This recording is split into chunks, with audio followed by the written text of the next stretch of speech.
Friends welcome back to the channel campus student. మనకి MEd and ఎంపెడ్ వాళ్ళకి first page అయితే అలాట్మెంట్ జరిగింది. సో సిపికెట్ అఫీషియల్ వెబ్సైట్లో మనకు చూసుకోవచ్చు. ఇక్కడ స్క్రోలింగ్ కూడా వస్తుంది. The last date to report at the allotted college MEd and MPEd is November 19. So నేను మార్నింగ్ నిన్న పెట్టిన వీడియోలో చెప్పిన ఈరోజు November 17కి అలాట్మెంట్ అవుతుంది అని చెప్పేసి.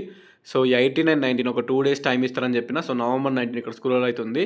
కాలేజీలో జాయిన్ కానికి 2 days టైం ఇస్తారు. November 17th అలాట్మెంట్ అయ్యింది అండ్ November 18, 19 2 days ఉంది. అంటే రేపు లేదా ఎల్లుండి, ఓకేనా? రేపు కానీ ఎల్లుండి కానీ November 18 మీరు కాలేజీలో పోయి జాయిన్ అవ్వండి. సో మీ ఎంపెడ్ వాళ్ళకి 2 పేజీలు ఉంటాయి. ఫస్ట్ పేజ్ ఒకటి, next second page is the final page. So next పేజే ఫైనల్ పేజ్ ఉంటుంది మ్యాక్సిమం, ఇంకో పేజ్ అనేది ఉండదు. సో మీరు ఏం చేస్తారంటే ఫస్ట్ పేజ్లో ఏదైతే సీట్ వచ్చిందో ఫస్ట్ వెళ్ళి జాయిన్ అవ్వండి. November 18 రేపు లేదా 19 ఎల్లుండి. సో ఈ 2 daysలో వెళ్ళి జాయిన్ అవ్వండి. మీకు సంబంధించిన టీసీలు కానీ ఆ మెమోస్ కానీ అన్నీ, క్యాస్ట్ కానీ ఇన్కమ్ కానీ అన్నీ తీసుకొని మీ కాలేజ్కి వెళ్ళి జాయిన్ అవ్వండి. అండ్ ఇక్కడ చూసుకోవచ్చు మనకి ఇక్కడ క్యాండిడేట్ లాగిన్ పేజ్ 1 అని ఉంది. ఇది క్లిక్ చేసుకోవాలి. బ్లూ కలర్లో ఇక్కడ ఉంది కదా candidate login MPEd and MEd అని, ఇది క్లిక్ చేసుకొని లాగిన్ అవ్వాలి. అండ్ ఇక్కడ hall ticket number, rank, mobile number, date of birth enter చేసి లాగిన్ మీద క్లిక్ చేస్తే పాస్వర్డ్ అడుగుతుంది. పాస్వర్డ్ ఎంటర్ చేసి లాగిన్ అవ్వండి. ఒకవేళ పాస్వర్డ్ తెలియకపోతే ఫర్గెట్ అనే ఆప్షన్ ఉంటుంది, అక్కడ చూసుకోవచ్చు. And list of provisionally allotted candidates ఇక్కడ గ్రీన్ కలర్లో ఉంది కదా ఇది.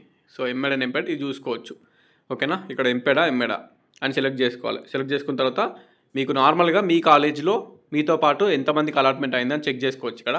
సో మనకి ఎంపెడ్కి సంబంధించి జస్ట్ 4 ఉన్నాయండి. ఒకటేమో ఇది మధుసూదన్ రెడ్డి అని ఉంది ఒకటి కాలేజ్, ఫిజికల్ ఎడ్యుకేషన్, యాదాద్రి భువనగిరిలో. నెక్స్ట్ నల్గొండలో ఒకటి ఉంది శ్రీకృష్ణ అని. నెక్స్ట్ ఇది వరంగల్ కేయూ క్యాంపస్ ఒకటి. లాస్ట్కి మనకి ఉస్మానియా యూనివర్సిటీలో ఉంది. ఇక్కడ ఉస్మానియా యూనివర్సిటీలో చూసుకుంటే మనకి అలాట్మెంట్ అనేది చెక్ చేసుకోవచ్చు. అంటే ఏ యూనివర్సిటీలో ఎక్కడెక్కడ అలాట్ అయిందని చెప్పేసి. సో ఇక్కడ చూసుకోవచ్చు స్టేట్లో first ranker, second ranker, 4th ranker, 5th ranker, 7th ranker, 8th, 9th, 10th వీళ్ళందరికీ ఉస్మానియా యూనివర్సిటీ అలాట్మెంట్ అయింది. సో టాప్ 10, టాప్ 20 మొత్తం చూడండి. టాప్ 20, టాప్ 30 మొత్తం ఎన్ని సీట్స్ ఉన్నాయి? 44 సీట్స్ ఉన్నాయి ఇక్కడ చూసుకోవచ్చు. సో 44 సీట్స్ ఉన్నాయి. 44 సీట్స్లో అందరికీ టాప్ 10, టాప్ 20నే. ఇక్కడ కొంతమందికి డౌట్ వస్తుంది ఏంది ఇట్లా అలాట్మెంట్ అయిందని. ఇక్కడ చూసుకోవచ్చు 158 ఇక్కడ బీసీఏ ఫీమేల్. ఇక్కడ మీరు ఎట్లా చెక్ చేసుకోవాలంటే మీది బీసీఏలా, బీసీబీనా, బీసీడీనా, మేలా, ఫీమేలా కరెక్ట్ చూసుకోవాలి. ఇప్పుడు బీసీఏ ఫీమేల్కి 158 ర్యాంక్ కట్ అయిపోయింది, ఓకేనా? అట్లా మీరు చెక్ చేసుకోవాలి. ఇప్పుడు నాది ఎంత బీసీడీ మేల్, ఇక్కడ నా బీసీడీ మేల్ చూసుకుంటే ఇక్కడ చూసుకోవచ్చు బీసీడీ మేల్ క్యాండిడేట్కి 43 ర్యాంక్ కట్ అయిపోయింది. అట్లా మీ కేటగిరీ ఏంది చూసుకోండి. బీసీడీ మేల్, బీసీడీ మీరు ఫీమేలా, మేలా, లేదంటే మీరు ఎస్టీనా, బీసీఏనా, బీసీఈనా, బీసీబీనా కరెక్ట్ చెక్ చేసుకోండి. వేరే కేటగిరీ వాళ్ళతో మనకు సంబంధం లేదు. ఇక్కడ చూసుకోవచ్చు బీసీడీ మేల్ అయితే 43 కట్ అయిపోయింది. ఇంకా దీని కింద ఇంకా బీసీడీ మేల్ ఇంకొకటి లేదు, ఇక కనిపిస్తుందా? సో అది అట్లనే బీసీడీ ఫీమేల్ చూసుకుంటే, సో బీసీడీ ఫీమేల్ కింది నుంచి చూసుకుని రావాలి. బీసీడీ ఫీమేల్కి ఇక్కడ చూసుకోవచ్చు 46కి కట్ అయిపోయింది. సో కింద కొంతమందికి ఇంత ర్యాంక్స్ వచ్చినాయి. 1192 ర్యాంక్ వచ్చిన పర్సన్కి ఉస్మానియా మెయిన్ క్యాంపస్లో ఎట్లా సీట్ వచ్చింది? ఎట్లొచ్చింది అంటే ఈడబ్ల్యూఎస్ అండి. సో 10% ఈడబ్ల్యూఎస్ రిజర్వేషన్ ఉంటుంది. ఈడబ్ల్యూఎస్ అనేది ఎస్సీ, ఎస్టీ, బీసీలకు ఉండదు. ఓసీలలో ఎవరైతే కొంచెం బ్యాక్వర్డ్ ఉంటారో, పూర్ ఉంటారో వాళ్ళకి మాత్రమే ఉంటుంది ఈడబ్ల్యూఎస్, ఎకానమికల్లీ వీకర్ సెక్షన్. వాళ్ళకి అది వరం అండి, ఒక రకంగా చెప్పాలంటే వాళ్ళకు లక్ అది. EWS 10% reservation. ఓసీలలో ఎవరైతే ఉంటారో 10% వాళ్ళకు కొంచెం బాగా హెల్ప్ అవుతుంది.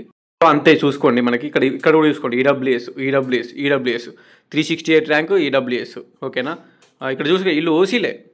ఇక్కడ ఓసీ అంటేనే ఈడబ్ల్యూఎస్. ఇక్కడ ఓసీ ఈడబ్ల్యూఎస్ 10% రిజర్వేషన్ ఉంటుంది. అంటే 100 సీట్లు ఉంటే 10 సీట్లు ఓసీలలో ఈడబ్ల్యూఎస్ వాళ్ళకే ఇస్తారు. ఓసీలు అందరూ ఈడబ్ల్యూఎస్ కాదు, ఎందుకంటే ఓసీలలో చాలామంది చాలామంది రిచ్ ఉంటారు అన్నారు కొంచెం, ఓకేనా? మనం అట్లా ఓసీ అని కన్సిడర్ చేసుకోవచ్చు. సో వాళ్ళకి ఇయ్యరు అన్నట్టు, ఎందుకంటే ఫైనాన్షియల్గా వాళ్ళు గట్టిగా ఉంటారు కాబట్టి వాళ్ళకు ఈడబ్ల్యూఎస్ ఇయ్యరు. ఓసీలలో ఎవరైతే కొంచెం ఫైనాన్షియల్గా తక్కువ ఉన్నారో వాళ్ళకి ఈడబ్ల్యూఎస్ ఇస్తారు. ఎకానమికల్లీ వీకర్ సెక్షన్ 10% రిజర్వేషన్ ఉంది కాబట్టి ఇక దానికి మనం ఏం చేయలేం. 1192 ర్యాంక్ వచ్చింది. ఇక్కడ 780 ర్యాంక్ వచ్చింది. అండ్ ఇక్కడ చూసుకోవచ్చు ఎన్సీసీ సీట్స్, పిహెచ్సి అంటే ఫిజికల్లీ డిజబిలిటీ సీట్స్ కూడా ఇప్పుడే ఫిల్అప్ అయిపోయినాయి, స్పెషల్ కేటగిరీ సీట్స్. ఈ ఎన్సీసీ సీట్ చూడండి 948 ర్యాంక్ వచ్చింది. ఓకేనా. సో 948 ర్యాంక్ ఉన్న పర్సన్కి ఎన్సీసీ సీట్ వచ్చింది. మరి వేరే పర్సన్కి కూడా ఎన్సీసీ ఉందంటే చెప్పలేమండి. అది ఎన్సీసీ సి సర్టిఫికేట్ కానీ, నేషనల్ క్యాంప్స్ కానీ, ఆర్డీసీ క్యాంప్స్ కానీ అవన్నీ కన్సిడర్ చేసుకుంటారు. ప్రస్తుతానికి అయితే 948 ర్యాంక్కి వచ్చింది. సో ఇది అన్నట్టు. సో అందుకే కింద ఉన్న అన్ని సీట్స్కి ఎక్కువ ర్యాంక్ ఉన్న వాళ్ళకి వచ్చింది. ఇక మీరే చూసుకుంటే అందరికీ 70, 65, 57, 56 ఇట్లా వచ్చింది. ఇది ఉస్మానియా మెయిన్ క్యాంపస్లో. ఓకే. అట్లనే ఎంఎడ్ కూడా చూసుకోవచ్చు. ఎంఎడ్ కూడా ఇక్కడ చూసుకుంటే మనకి Palamuru university, next Osmania university, Kakatiya university ఉంది. ఒక్కసారి ఉస్మానియా యూనివర్సిటీ ఎంఎడ్ ఎంత కట్ అయింది చూద్దాం. ఇది కూడా ఎంఎడ్కి సంబంధించింది ఉస్మానియా యూనివర్సిటీ. ఓకే. మొత్తం ఇందులో ఎన్ని సీట్స్ ఉన్నాయంటే 55 సీట్స్ ఉన్నాయి. ఇక్కడ చూసుకోండి, ఇక్కడ పిహెచ్ ఉంది, ఇక్కడ పిహెచ్. సో పిహెచ్ వాళ్ళకి 675 ర్యాంకు, అంటే ఫిజికల్లీ మనకి డిజబిలిటీ ఉన్న వాళ్ళకి స్పెషల్ రిజర్వేషన్ ఉంటుంది. సో వాళ్ళ సీట్స్ ఫిల్ అయిపోయినాయి. అండ్ ఎన్సీసీ చూడండి, ఎన్సీసీ వాళ్ళకి కూడా 284 ర్యాంకు. ఓకే. ఎన్సీసీ ఉన్న పర్సన్ ఉండడం వల్ల 284 ర్యాంక్ వచ్చింది. అండ్ రిమైనింగ్ ఇక్కడ ఈడబ్ల్యూఎస్, మళ్ళీ ఈడబ్ల్యూఎస్ 313, 221 ర్యాంక్ వచ్చింది.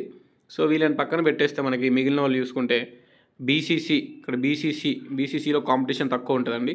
సో బీసీసీ 188 కట్ అయిపోయింది. బీసీఏ ఫీమేల్ 154 కట్ అయిపోయింది. బీసీఈలో కూడా కాంపిటీషన్ తక్కువ ఉంటుంది. బీసీఏలో కూడా కాంపిటీషన్ తక్కువ ఉంటుంది, 146. నెక్స్ట్ ఇక్కడ ఎస్సీ గ్రూప్ 1, గ్రూప్ 3 126, 127. నెక్స్ట్ చూసుకుంటే ఇక్కడ SC2, SC3, SC2 అని ఉంది. BCE, BCB, ST, EWS. So ఇక్కడ టాప్ 100 ర్యాంకర్స్ ఉన్నారు. ఇది ఎంఈడికి సంబంధించింది. ఓకేనా. సో ఇట్లా చెక్ చేసుకోవచ్చు నార్మల్గా. మీకు ఎక్కడ సీట్ వచ్చింది, మీకు ఏ కాలేజీలో సీట్ వచ్చిందని చెక్ చేసుకొని చూసుకోండి. Okay. So November 19 last date. November 19లో పక్కా కాలేజీలో జాయిన్ అవ్వండి. అట్ ద సేమ్ టైం మీరు ఎక్కడికి వెళ్తారు, మళ్ళీ సెకండ్ పేజ్ పెట్టుకోండి, ట్రై చేసుకోండి. ఒకవేళ మీకు అనుకున్న సీటు రాకపోతే ఫస్ట్ అయితే కాలేజీలో జాయిన్ గారు రేపు ఆర్ ఎల్లుండి November 19 లోపు 18 or 19 కాలేజీలో జాయిన్ అయ్యి తర్వాత సెకండ్ పేజ్ పెట్టుకోండి, నెక్స్ట్ పేజ్. ఒకవేళ మీరు అనుకుంటే సెకండ్ పేజ్లో మీరు అనుకున్న సీట్ వస్తే మళ్ళీ టీసీలు రిటర్న్ ఇస్తారు. సెకండ్ పేజ్లో ఎక్కడ వస్తే అక్కడ జాయిన్ కావచ్చు. సో ఇది ఎంఎడ్ అండ్ ఎంపెడ్ వాళ్ళకి సంబంధించింది. So check all your allotments, ఎక్కడెక్కడ ఎవరెవరికి సీట్ వచ్చింది అని ప్లీజ్ కమెంట్ మీ బిలో. ఓకేనా. అండ్ ఎవరెవరికైతే ఇన్కమ్ సర్టిఫికేట్ ఉన్నా కూడా ఇన్కమ్ హై అని వచ్చిందో మీరు డైరెక్టరేట్ ఆఫ్ అడ్మిషన్స్ బిల్లింగ్కి వెళ్ళాలి ఉస్మానియా యూనివర్సిటీకి.